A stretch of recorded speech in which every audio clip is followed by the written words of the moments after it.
Welcome back into another episode of Hefe's Cabin. And if you haven't already, make sure you hit that subscribe button down below. But let's go ahead and get right into today's episode. We got a couple of things on tap for today. We're going to get into the Monday Night Football review. Thursday Night Football is on the horizon, so you know we got to get into that. And that's all we're going to get into for the football side of the bracket right now. However, we will get into some WWE action with Monday Night Raw and WWE SmackDown this Friday.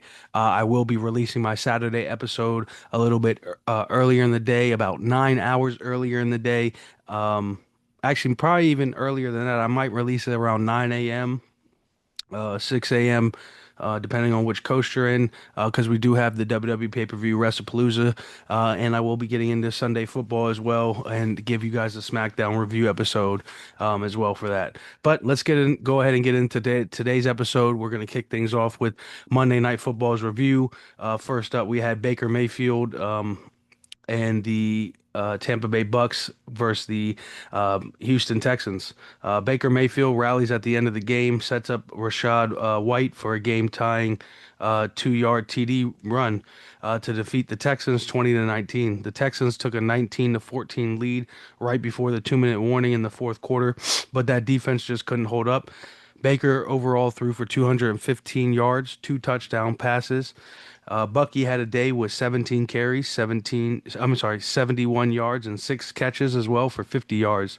The Texans have a lot of work to do and a lot to prepare for as they have to gear up to travel and play the Jacksonville Jaguars next week.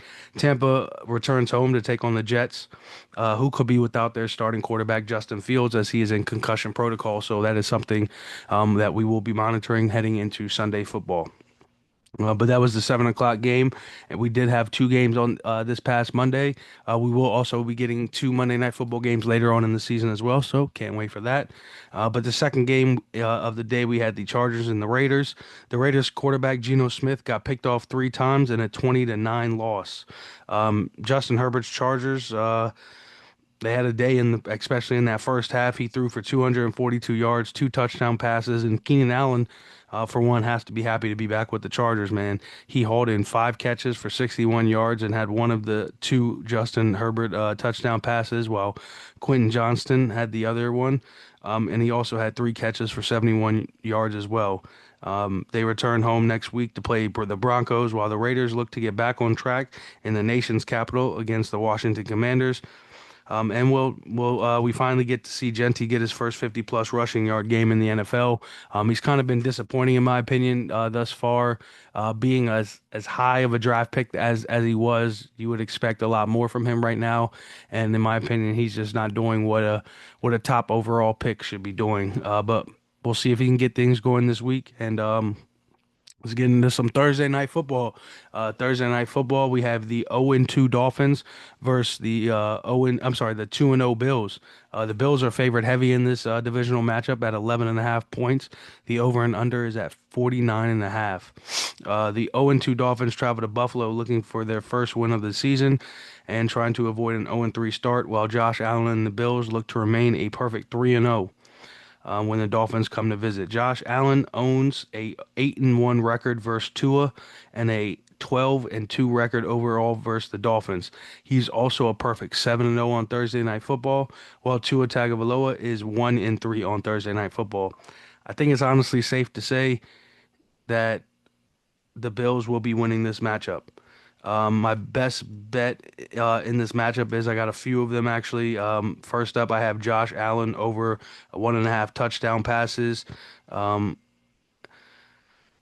he's hit two TD passes pretty much in every game against the Dolphins in his entire career except for one game.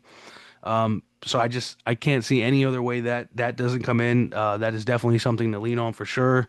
Another one I like is his receiver Shakir over 40.5 receiving yards. That is hit in three straight games. He's had at least 50 receiving yards in three straight games versus the Dolphins. So I look for that trend to continue. Dalton Kincaid over 29.5 receiving yards. He's hit this in three out of four games played and three straight games of 30 plus yards against the Dolphins. So that's another good one. 75% chance of coming in. Devon A. Chain and this I got two for the Dolphins. And honestly, they're both on A chain. First is rushing yards, 56 and a half. He's hit that in three out of four games, two straight. So that's not bad odds. And then also his receiving total at 38 and a half. That's another good look. He's hit that in two out of four games, two straight games. And he's been doing well with that all season as well. So that's another good look. But I definitely look for the Bills to win this game. I'm not sure if they'll cover that 11 and a half spread. I mean, it is a divisional matchup. I know the Dolphins have been playing terrible this season, but they did play a lot better last week. So I could see the Dolphins keeping this game close. So I do kind of like the Dolphins plus 11 and a half, and I also like the under in this matchup. But I definitely love Josh Allen and the Bills to win this matchup. And my favorite best bet though out of all those is probably going to be Josh Allen's touchdown passes over one and a half. Like I said, he's hit that in every single game that he's played against the Dolphins except for one in his entire career, and I look for that trend to continue. But that is all I have for you guys for right now for the NFL.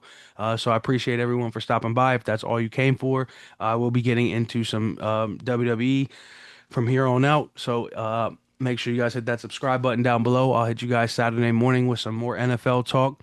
Um, and until then, I appreciate y'all. Like I said, let's go ahead and get into this wrestling.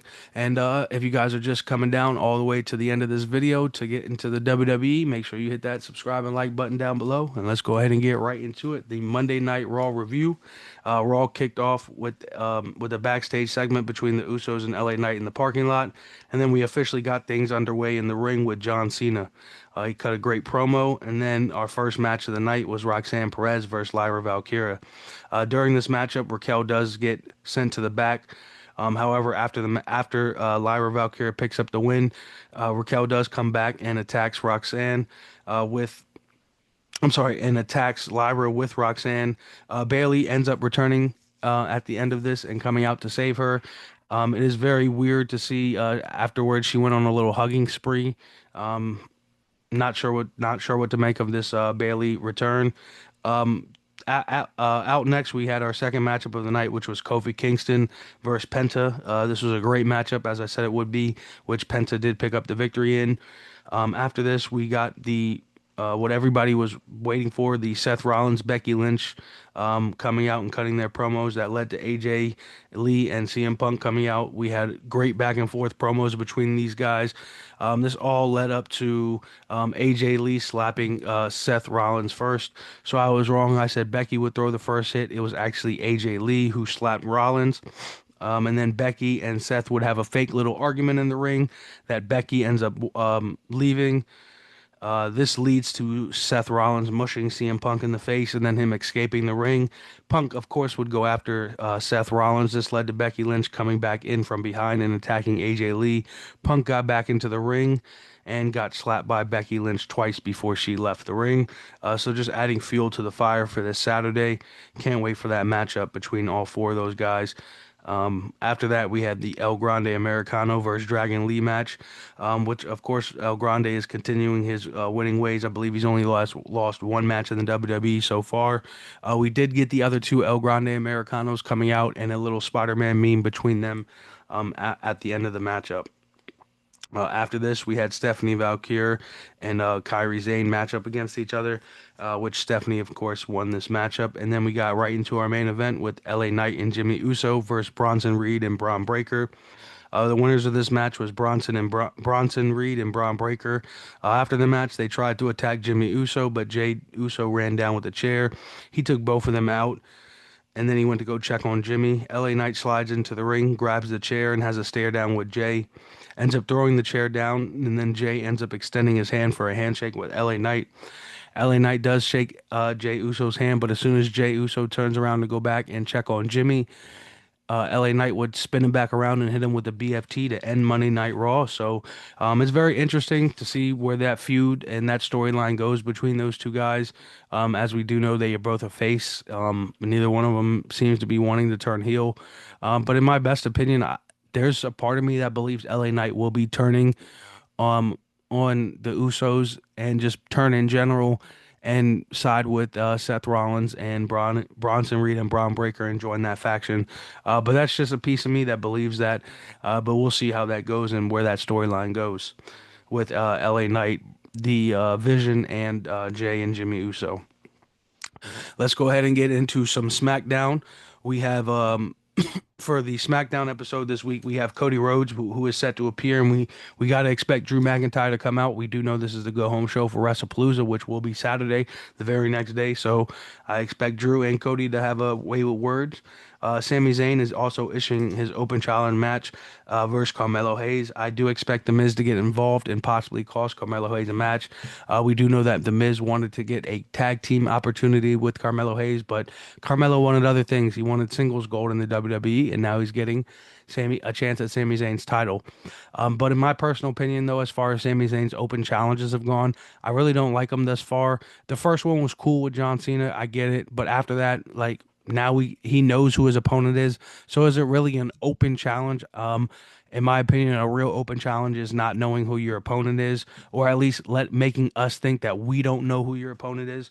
So I kind of wish they would touch this up as far as the open challenge goes. That way we don't know who to expect Sami Zayn to be fighting that week. We also, those are the only things that I have that are confirmed thus far, but uh, other things that are advertised right now is Brock Lesnar, Tiffany Stratton, Randy Orton, Jade Cargill, and Jacob Fatu. Where the hell is Jacob Fatu? I would love to see him back in the WWE. And as far as Tiffany Stratton and Jade Cargill, last week they had that championship matchup that was it ended in a double countout, so I do expect something to come of that because Nia Jax did come out afterwards and attack both women. So I can see a triple threat match coming on the horizon. And Brock Lesnar, I'm not sure if he'll be there or not, but this is the go home show for Wrestlepalooza.